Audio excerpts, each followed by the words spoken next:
माँ, बस अभी अभी वक्त मिला है ये खत लिखने का। वैसे तो अभी सभी खत लिख रहे हैं अपने घर वालों को। कमांडर साहब का हुक्म है जो शायद उनको भी पता है। जहाँ हम अब जाने वाले हैं वहां से शायद हम में से कुछ वापस कभी नहीं आएंगे। बोलते हुए अजीब लगता है, शायद ये मेरा भी आखिरी खत हो। माँ, पर तुम घबराना नहीं, मुझे कुछ नहीं होगा। माँ, पता है यहाँ सबको मालूम है कि शायद हम वापस लौटकर ना आए, पर जो कोई भी खत लिख रहा है वो किसी न किसी अपने को याद करके मुस्कुरा के खत लिख रहा है। कोई सुनेगा तो सोचेगा कि हम सैनिक भी कितने अजीब होते हैं कि देखो आखिरी खत लिख रहा है और मुस्कुराए जा रहा है। चेहरे पे कोई शिकन नहीं है, कोई घबराहट नहीं है।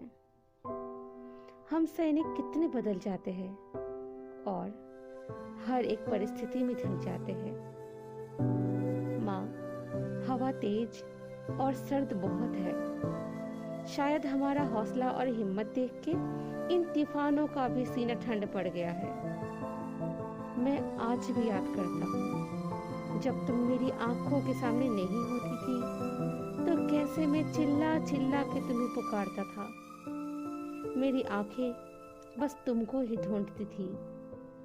पर परसों जब दूसरी पलटन के कुछ जवानों की लाशें देखी, मैं अपनी खुद की माँ का चेहरा ही भूल गया था और मन में बस उन माँओं के चेहरे ही मेरी आंखों के सामने आ रहे थे जिन्होंने अपने लाल को खो दिया। बस माँ, वही आग में अपने सीने में लिए बैठा हूँ। मुझे अब अपने आप की परवाह बिल्कुल भी नहीं रही, ना घर की याद, ना किसी का प्यार।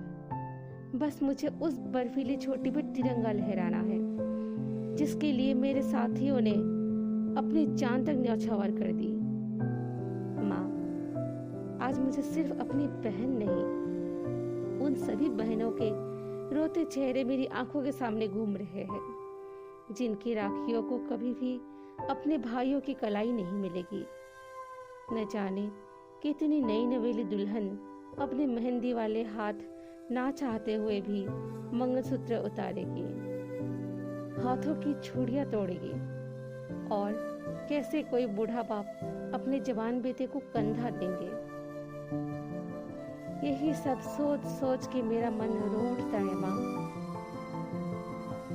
माँ, मैं बहुत बेचैन हूँ और हाँ, मुझे ही नहीं, मेरे साथियों को भी बहुत बेचैनी है कि कैसे हमारी ही जमीन पे आके कोई किसी जमीन के बेटे को मारे।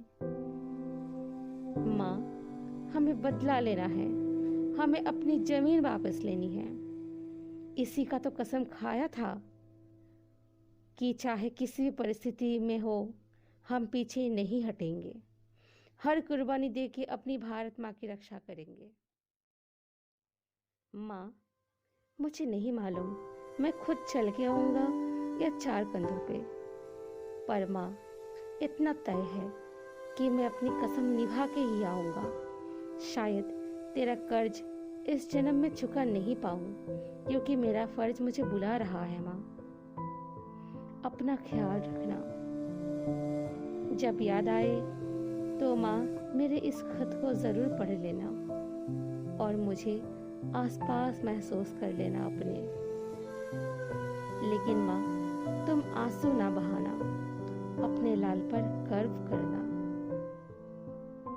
आखिरी खत है ये माँ, इसे संभाल के रखना, अपने दिल के पास रखना।